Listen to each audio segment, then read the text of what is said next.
Hello again. Yeah, so they let me out. They gave me a community support nurse. I was like, I don't need any of this, but they were like, it's policy. And he tried to get me on to disability support allowance.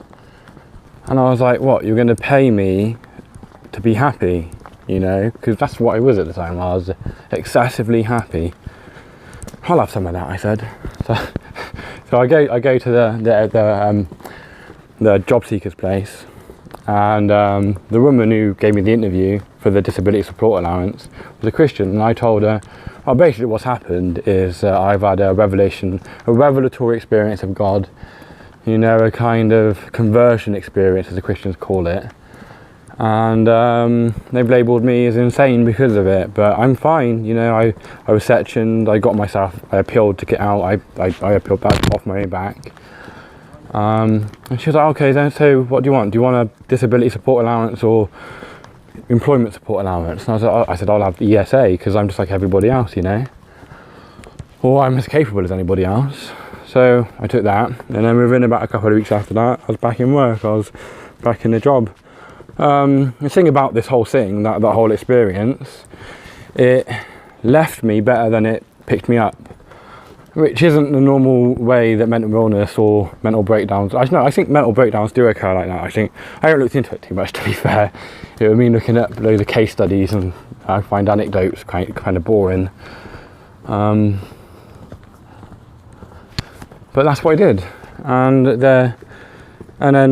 but I put that experience within the Christian box, and then I became like more focused on proving Christianity, a specific kind of form of Christianity called universal reconciliation. Which is part of my there's a thing called a deconstruction experience in religious kind of life. You'll hear a lot about it if you go to the Heretics Happy Hour and listen to their podcast, they'll ask people about their deconstruction experience. And my first step towards it was seeing that the Bible did emphatically say that there was no hell and that God would save everybody, that the word hell is translated in the New Testament from the word Gehenna, which just meant this valley on the side of Jerusalem where they chucked the rubbish, and that Jesus was talking in hyperbolic language. It's the same as if you look in the book of Isaiah or Jeremiah, where it describes the destruction of Jerusalem or Moab or the Edomites by Babylon and the Assyrians. It says the stars fall down, the mountains are leveled and all that kind of stuff, but that didn't actually happen. It was just hyperbolic language describing warfare, and the language of Jesus and his prophecies was hyperbolic language describing what the Romans were going to do to the Jews in Jerusalem. I even got a deconstruction event from that, which is preterism, where you kind of saw that the Bible was written 2,000 years ago. Jesus explicitly said that this generation shall by no means pass away until all these things are fulfilled. And if that's 2,000 years ago, is that generation still alive? Don't think so. He also said the law and the prophets were up until John the Baptist. Anyway, but the result of those deconstruction experiences with Christianity now have led me just to leave the Bible behind and seek to know myself, not because a book tells me so, but because I know it or see it myself.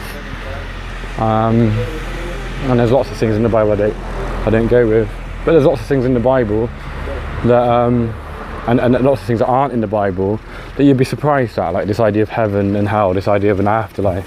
The Bible does talk about a resurrection, maybe, but it doesn't talk about an afterlife.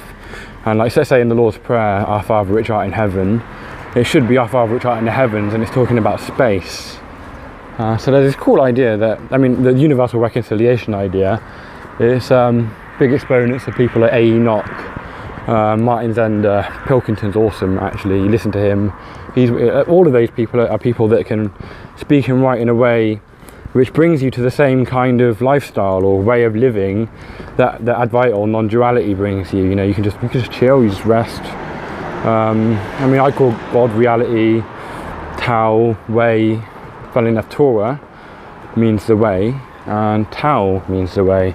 These similarities across all religions, and they're all speaking the same kind of thing, that you can just chill. I know I'm gonna get some food to munch on the way home. See you in a bit.